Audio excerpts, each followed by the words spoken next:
Então, a grande sacada, pessoal, é que a gente vai fazer hoje uma conversa bem tranquila, bem bacana sobre gestão de tempo para gestores, né? Mas a grande questão é, gestão de tempo é sempre um problema. Independente da empresa, sempre vai ser um problema a gestão de tempo. Por quê? Independente se vai ser com gestor, se vai ser com a parte operacional, tu ter tempo já é um problema, tu conseguir utilizar o tempo que tu tem é um problema, tu conseguir programar o tempo também é um problema. Bom, eu sou o Catene, nome de guerra, né? Tenho um nome secreto antes, que eu não posso divulgar. E eu tenho uma expertise aí de alguns anos, como passei por diversas áreas, incluindo a gestão de projetos, né? Gestão de processos. Isso faz com que a gente tenha vivência de situações diversas, né? Entre empresas pequenas, grandes, projetos pequenos e grandes. Isso faz com que a gente entenda que o problema é meio generalizado, né? Podemos dizer assim, em relação à gestão do tempo. E o quanto a gente entende que é difícil para as pessoas, para os times, para os gestores também, para conseguirem lidar com o tempo em relação à sua equipe de forma melhor, né?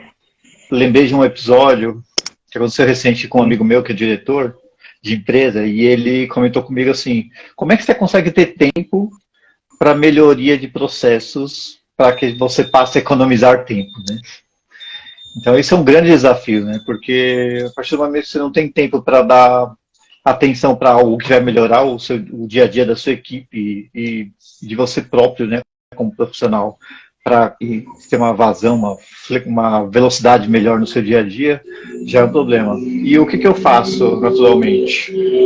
Eu sempre eu entendo que toda a minha hora, todo o tempo que eu trabalho além do meu expediente, eu tenho que estar dedicado a alguma coisa que faça com que eu ganhe mais tempo depois, né? Senão fica uma rota sem fim, né? Qual é o maior problema em relação à gestão de tempo que tu enxerga hoje? Então, problemas visíveis, né, que a gente tem aí em relação à gestão do tempo, né, os principais pontos que a gente tem, quanto os gestores inserem atividades no dia a dia dos profissionais de uma forma que às vezes não faz muito sentido o ciclo completo de uma entrega, né? Tu entende, na tua visão, isso tem alguma relação, por exemplo, com aquela frase que a galera fala geralmente, que é eu vivo apagando incêndio, vivo resolvendo pepino que não era para estar resolvendo? Isso tem alguma conexão na tua visão ou é algo à parte, assim? E às vezes esse apagar incêndio não é nem nosso, né? Então, um pouco da questão da gestão da pessoa e do gestor também, de equilibrar o que cada profissional tem que se responsabilizar em relação às suas atividades, né? A partir do momento que tem algo atrasado, é porque alguém detonou no processo aí, né? Se todo mundo seguisse o combinado bonitinho, a gente não teria tanto problema, né? Quando eu trabalhava mais na parte operacional, por exemplo, eu recebia algumas demandas que eu tinha que resolver extremamente rápido, né? Extremamente... Às vezes, assim, é aquilo, chegou, resolveu, né? Só que quando eu estava na parte da gestão, isso também acontecia, né? Só que eu comecei a melhorar com o tempo conforme eu fui colocando alguns processos. Só que assim, como é que a gente faz para não cair nessa seara, nesse limbo?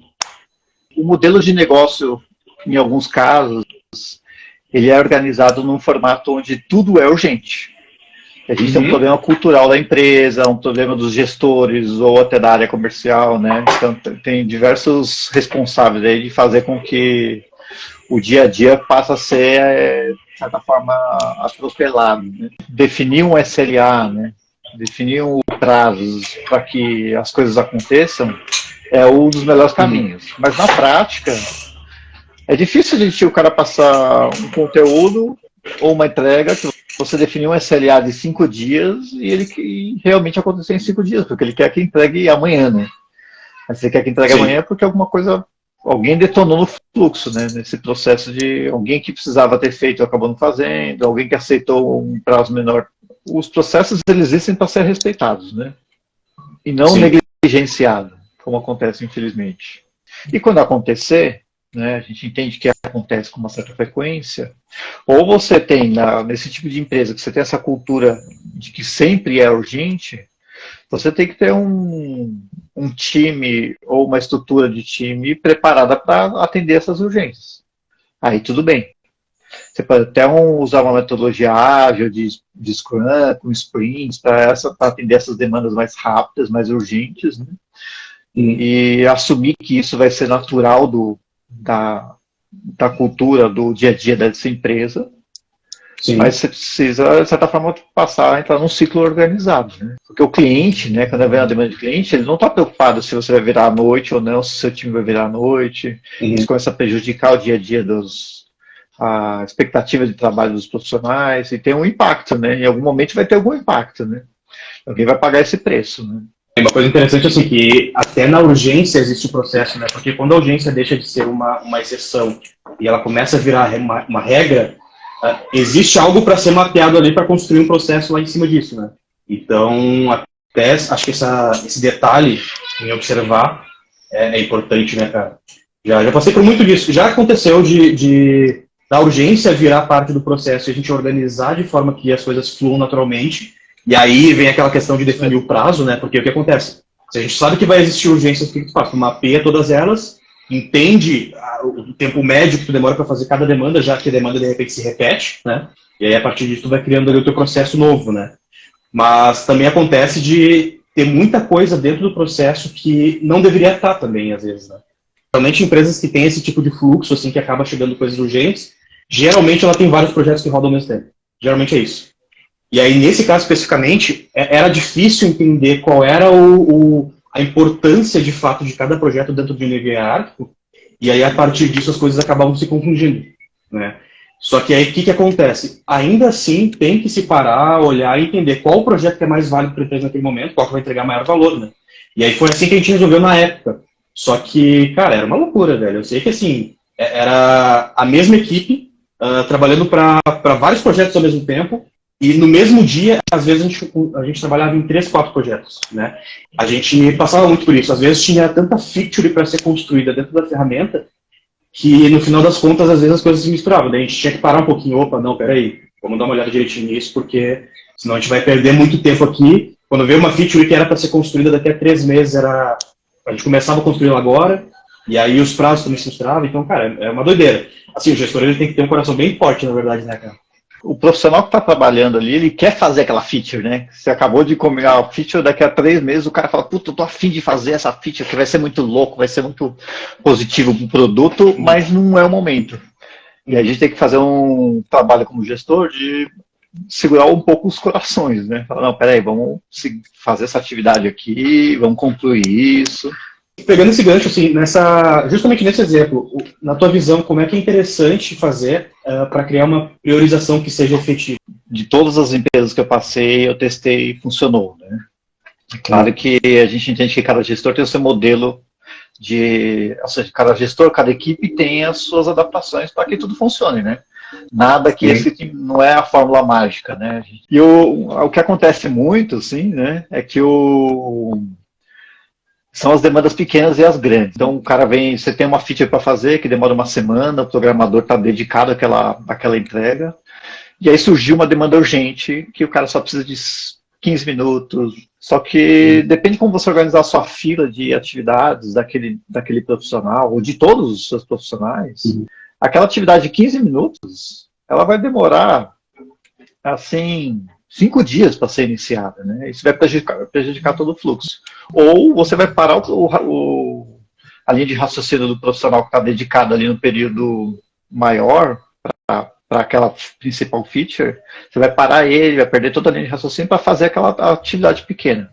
Então, como é que eu gosto de organizar isso, né? Eu separo em atividades grandes e pequenas, e eu determino um período para cada tipo de atividade. Então, o meu padrão é que as atividades pequenas aconteçam de manhã, todo o período da manhã, o profissional começou, ele é dedicado a todas as atividades pequenas que existem na fila, para depois ele ir para as atividades grandes. Então, se eu tenho uma atividade de 5 dias, por exemplo, esse profissional ele vai dedicar todos os períodos da tarde para executar essa atividade, né?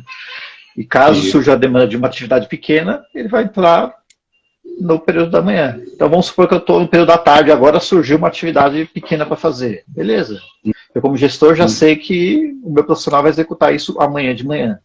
Não precisa entrar em nenhuma neura de precisar fazer urgente, para onde se dá para esperar, né? Óbvio, né? Então a gente vai lá e entende que ele vai entrar, vai acontecer amanhã de manhã e não que ele simplesmente vai ser ignorado, né? E o profissional está organizado mentalmente para que isso aconteça. E aí ele, opa, mas de manhã eu vou chegar, fazer as pequenininhas. Se ele não tiver nenhuma pequena, lógico, ele vai se dedicar a uma grande, né? Mas ele mentalmente também se organiza. E isso facilita o dia a dia dele, passa a ter um fluxo de vida melhor, né? Podemos dizer assim, né? Porque sim, é puxado, você está trabalhando, tem um monte de interrupções, de qualquer coisa que você esteja fazendo. Estou dando exemplo de programador, porque isso é muito comum, né? Mas se você é designer, se você qualquer outra atividade que você esteja fazendo, você precisa ter momentos de concentração maior, foco, né? E você tem que ter as atividades pequenas onde você vai tirar da frente, né? E já ouvi falar de pessoas que fazem o inverso, né? Chega no final do dia e dedica essas atividades pequenas, e não no período da manhã. Então, cada gestor tem a sua forma de lidar com isso. Muito mais fácil de ele olhar, por exemplo, para um Trello da vida e entender o volume de demandas a partir do tempo que cada demanda vai ter, né? E não pelo número de demandas que vai ter, né? Então, isso poupa tempo pra caramba, assim, do cara. Eu gosto muito, cara. Gosto muito. E ele se sente um pouco mais seguro, porque ele entende que ele vai ir até mais motivado, né? Ele fala, opa, no período da manhã aqui eu executei essas 5 atividades, né? Ou executei essas 2 atividades. Então, isso faz com que ele progrida, né? Dá essa motivação de fazer as coisas girarem efetivamente. É legal. Uma coisa que eu ia comentar é que você, quando você está gerenciando um time, as atividades, é natural de você começar a entender o tempo, né? Que aquelas atividades costumam demorar, até o ritmo do profissional, quem tem mais habilidade para fazer o quê. Então você consegue meio que alocar os profissionais conforme fizer sentido e fazer esse combinado com o período, né? Então é legal pensar em tudo isso. Se acontecer de tu ter tudo mapeado, em algum momento entrar um projeto que não estava não um projeto, mas uma demanda que não estava no escopo, assim, tu acha que isso é uma questão de o gestor resolver, né? Ou do colaborador dizer, pô, isso aqui não está no escopo, te vira aí, e aí? Qual é a tua visão em relação a isso? Não, eu acho que o gestor, o gerente de projetos, ele é total responsável em organizar essa fila de demandas, né? Determina o que é urgente, que não é, negocia com o cliente, com o comercial, prazo, seja o que for, é responsabilidade do gestor, né? Ele tem esse papel de combinar, não, peraí, você está pedindo isso aqui para mim hoje, eu só vou poder te entregar amanhã, depois de amanhã, né? Ele tem esse papel. Quando acontece, você já deve ter passado muito por isso também, quando vem atravessado, né? O comercial, o cliente, já vai falar direto com o programador para tentar resolver o negócio rapidinho. Nossa, o cara embanana todo o fluxo, né? Porque começa a ter uma demanda de 15 minutos no período de concentração do cara de uma atividade maior, né? Então tem uma série de questões aí que a gente tem que meio que blindar o nosso time para garantir com que ele tenha um dia a dia, né? Eficiente, né? Que é isso que a gente quer. Sim, na verdade era esse ponto que eu queria chegar, porque o que acontece? Dentro das empresas, no mundo ideal, logicamente, a gente tem um fluxo ali, step 1, 2, 3, né, A, B, C, mas no final das contas é tudo muito fluido, né, então a empresa ela acaba sendo viva em vários pontos. E aí, às vezes, acontece, por exemplo, de alguém que estava em outro setor, ele acabar se envolvendo dentro de uma equipe específica que não é, de fato, o chão dele, mas que ele tem que passar alguma coisa, e aí, às vezes, entra aquela demandinha que está fora do escopo ali, né. E isso a gente entende, então, que no final das contas o que acontece? O colaborador ele tem que passar para o gestor para que o gestor resolva. Ele não pode sair executando assim. Então, até isso tem que ter uma certeza de mapeamento dentro do processo, né? Nada entra sem passar pela pessoa que vai decidir de fato se aquilo vai ser executado ou não, né? Aí é o momento de puxar a orelha do programador, vamos dizer assim, né? Do profissional, quando ele começar a pegar a demanda direto. Porque a partir do momento que ele faz isso, você, como gestor, perde visibilidade. Né, e não consegue organizar a fila, né, definir as prioridades ou até negociar qualquer coisa. A partir do momento que está entrando coisa direta, você começa a perder, vira um inferno, né? Então você tem que tomar muito cuidado para que isso não aconteça. O seu time tem que estar com você, né, de fato, para que isso funcione. Tem um ponto que a gente podia falar que é muito importante também, é a questão de o quanto tem de demandas que são solicitadas que acabam não fazendo nenhum sentido no dia a dia da empresa, né? Ou que acredita-se que não faz nenhum sentido, né? Porque quando coloca o profissional para fazer a atividade, não colocam ele para entender o porquê que ele está fazendo aquilo. Isso vai além do mapeamento, na verdade, né? Até tem um rolê mais relacionado à conversa, de fato, e explicar o porquê das coisas, né? Independente, inclusive, se o gestor é júnior, pleno, sênior, eu já vi muito isso acontecendo nas empresas. Por que isso acontece na tua visão, cara? Qual é o que, o que o pessoal não enxerga e faz com que isso aconteça nas empresas? Tem alguma opinião sobre isso? Se a gente pudesse dar uma dica assim, para essas empresas conseguirem ter essa percepção, qual a dica que tu daria? É quando os gestores de cada uma das áreas, eles têm as responsabilidades pela demanda das suas áreas, mas você tem um time de projetos, né, de gestão de projetos e processos, que organiza as demandas das atividades que estão dentro dos times. Então, todo o time, toda a estrutura, todos os programadores, os designers, os profissionais de motion, né, social media, que estiver dentro dessas áreas, o controle de demandas e prazos é organizado por esse time de processos, de gestão de processos. E aí, com isso, você consegue garantir com que as atividades pequenas e grandes têm prazos estabelecidos e tem alguém cobrando e fazendo um QI desse fluxo. E esses gestores, com uma responsabilidade maior, ele passa a ter uma visão mais ampla e profunda no conceito, o que realmente está sendo entregue, ele vai ter tempo para se dedicar a isso. Quando você coloca um gestor para cuidar de tudo isso, cuidar das demandas pequenas, prazo de entrega, conversar com ele, o cara acaba negligenciando, porque não dá tempo, né, naturalmente, e ele começa a cuidar só do que realmente é relevante. Tudo que é pequenininho, ele meio que, confia no cara, já era, né? Sim. E vai passando de olho fechado, né? Então você precisa ter alguém meio que cruzando, assim, podemos dizer, né? Meio que cruzando as áreas, que fica meio que controlando os prazos, os tempos de todo mundo. E isso vai fazer com que a qualidade de produção dia a dia do time melhore 100%, né? Sim, o grande ponto, isso olhando para outras empresas, assim, né, cara, é engraçado o como a galera não tem essa percepção de que tem que ter alguém olhando de fora para poder ajudar. Na verdade, uma coisa que é bem clara até na minha cabeça, assim, eu tenho a impressão que grande parte dos profissionais, cara, eles acham que eles são multitarefas. Eles conseguem dar conta de tudo, que eles conseguem fazer tudo, e pode chegar a demanda que eles vão abraçar e tal, e recusam aquelas demandas que eles não querem, mas vão fazendo aquilo que vai chegando. Só que no final das contas não é assim, né, cara? Tem que existir uma divisão, né, de braços, né? Tem que existir uma separação de tarefas e tem que ter alguém que controle especificamente o tempo das coisas. Mas aí, assim, uma pergunta que eu te faço, Catani. Quando a gente vai fazer essa separação e vai colocar essas pessoas junto para trabalhar num time, como é que tu entende que seria o melhor processo? Assim, eu sei que existem vários, né? E que pode ser um processo semanal, pode ser um processo diário, mas a tua visão, assim, o que funciona mais e como é que se dá isso no dia a dia, assim, cara? Gosto de fazer uma matriz que tem prioridade e relevância, né? E com isso a gente faz as escolhas. Sim. Organização semanal de demandas, definir priorização, determinar quais são as atividades são pequenas e grandes, para entender essa fila, e ficar de olho nessa fila para fazer os ajustes necessários, né? Sim. Eu posso te dar um exemplo aqui de um Joãozinho, ele estava fazendo uma atividade e essa atividade que ele fazia não fazia sentido nenhum para ele, né?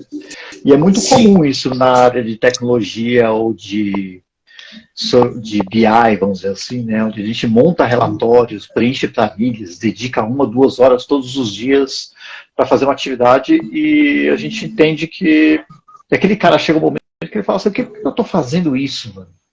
Eu aposto que esse relatório ninguém olha, né? Então o gestor acaba aceitando uma necessidade de uma entrega, coloca na rotina do profissional, o profissional dedicado faz isso todos os dias, sem saber nenhum motivo.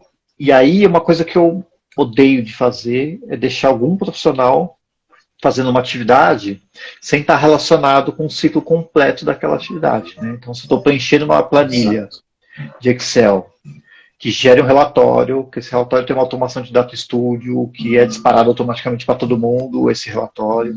E esses relatórios a gente coloca algum tipo de alerta visual, mostrando que a partir do momento que tem esse, sei lá, algum número que está muito grande, escreve de vermelho aqui grande, né? Muito fácil de fazer isso no Data Studio.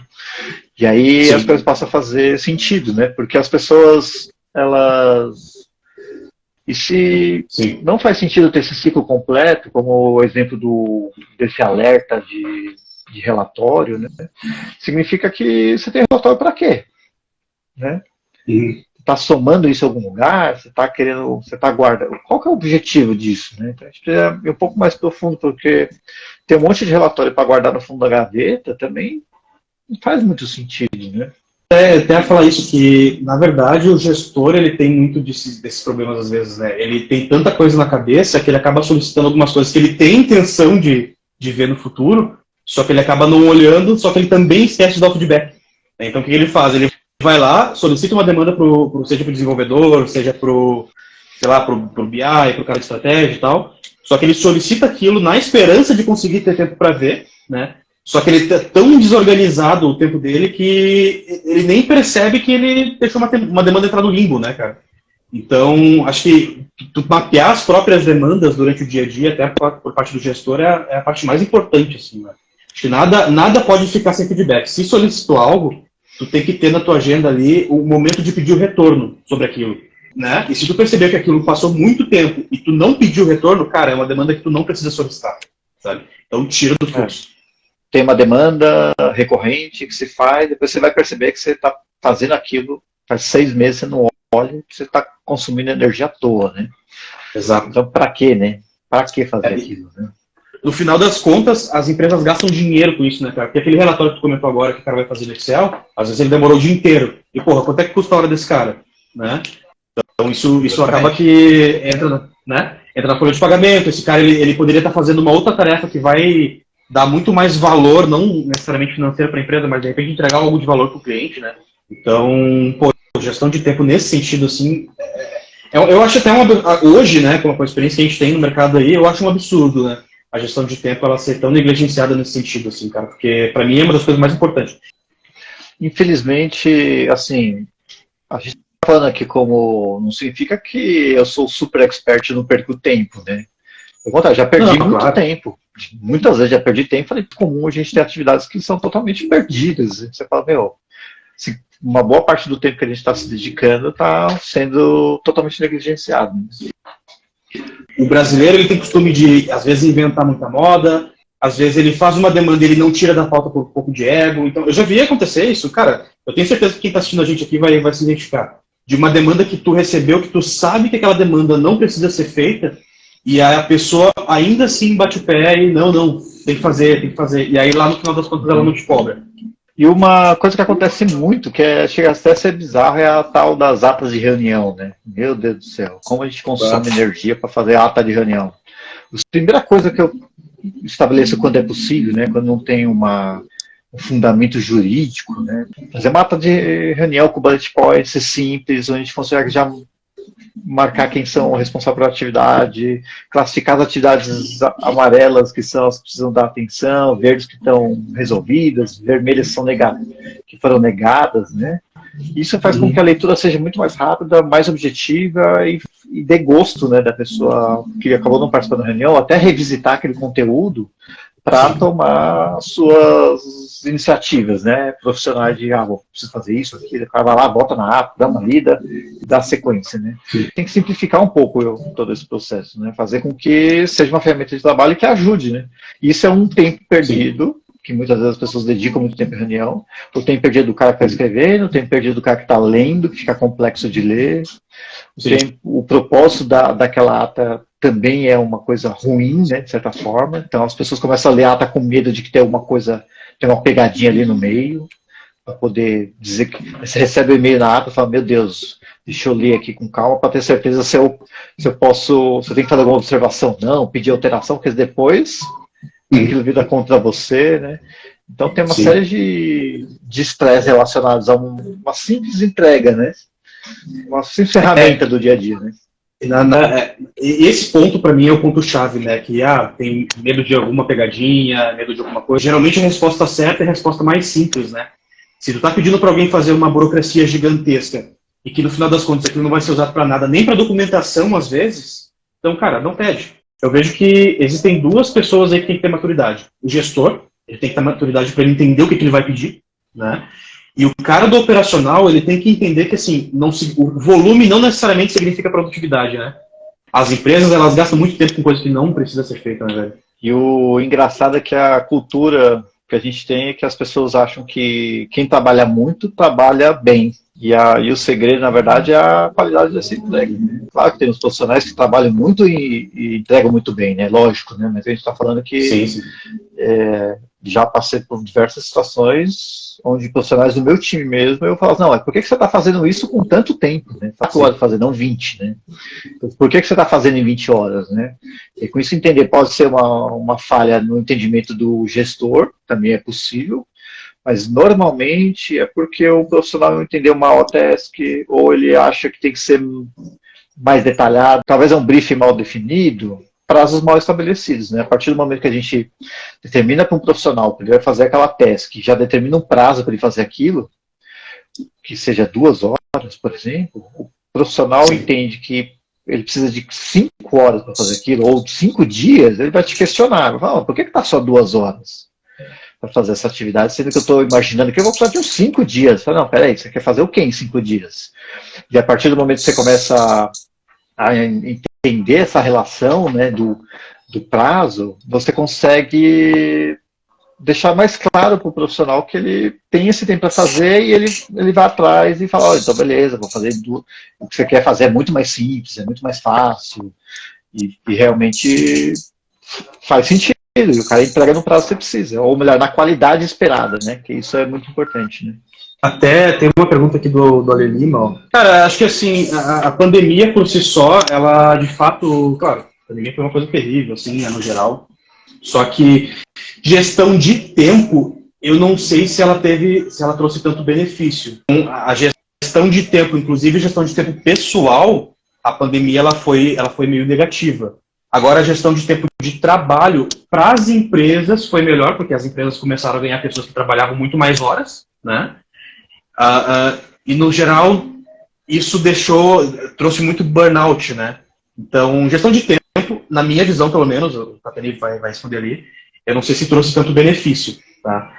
Agora, cara, as relações entre gestores e colaboradores, eu acho que melhorou demais, cara. Porque na pandemia surgiu uma coisa chamada comunicação assíncrona. Claro, em outros lugares do mundo já existia isso, mas aqui no Brasil começou a vir com mais força, né? E a comunicação assíncrona entre o gestor e os times, ela teve que se desenvolver para que o trabalho acontecesse, porque senão não ia rolar. Então, uma coisa que às vezes, por exemplo, tu estava no escritório, tu olhava para o lado, tu levantava e falava com o fulano. Tu estando em casa, tu tinha que ter um timing para conseguir falar. Então, as pessoas tiveram que se adaptar. E aí, nesse ponto, eu acho que evoluiu pra caramba, assim, sabe? A pandemia é super ruim, né? Até a gente teve uma curva de aprendizado, aí o fato de estar distante das pessoas para poder chamar, né? A gente passou a ter um universo digital, né? Em relação ao contato, né? Estamos aqui digitalmente, né? Poderíamos estar todo mundo presencialmente numa sala, se isso fosse alguns anos atrás, né? Pouco antes da pandemia. Mas o que eu vejo o principal ponto, né? Do universo digital, né? Não necessariamente da pandemia, né? Mas do universo digital. Eu estou a um clique de falar com alguém, né? E o que eu gostei muito, que eu acho que para a gestão dos times também ajudou muito, é que a gente consegue determinar momentos de foco do nosso time. Se dedicar à atividade em si, que é um pouco da metodologia Pomodoro, que eu gosto, né? E eu uso isso de forma por todo o time. Alguns momentos, alguns horários do dia é dedicado a foco e concentração. Né? Isso faz com que a gente resolva um pouco dessa questão de o momento de atrapalhar os outros ou não. Né? A nossa live está chegando aí em 1 hora, né? Então daqui a pouco a gente já vai cair simplesmente. Então, pessoal, se cair é porque, né, acabou nosso tempo aqui. Mas mandem mensagem, pode ser para mim, pode ser para o Catarina Inbox, se vocês gostaram desse papo, como é que foi para vocês. Se vocês querem que a gente repita esse tipo de conversa, de repente algum assunto, então fiquem bem à vontade, né? Catarina, quer falar alguma coisa pro pessoal? Fica à vontade. Acho que tem muitas lives ainda que a gente possa fazer de diversos assuntos relacionados a gestores, né? Conteúdos para gestores, né? Que é essa expertise que a gente tem, que a gente lida no dia a dia. Nosso principal foco aqui, como profissional também, como bons gestores, né? É ajudar o time, é ajudar as pessoas.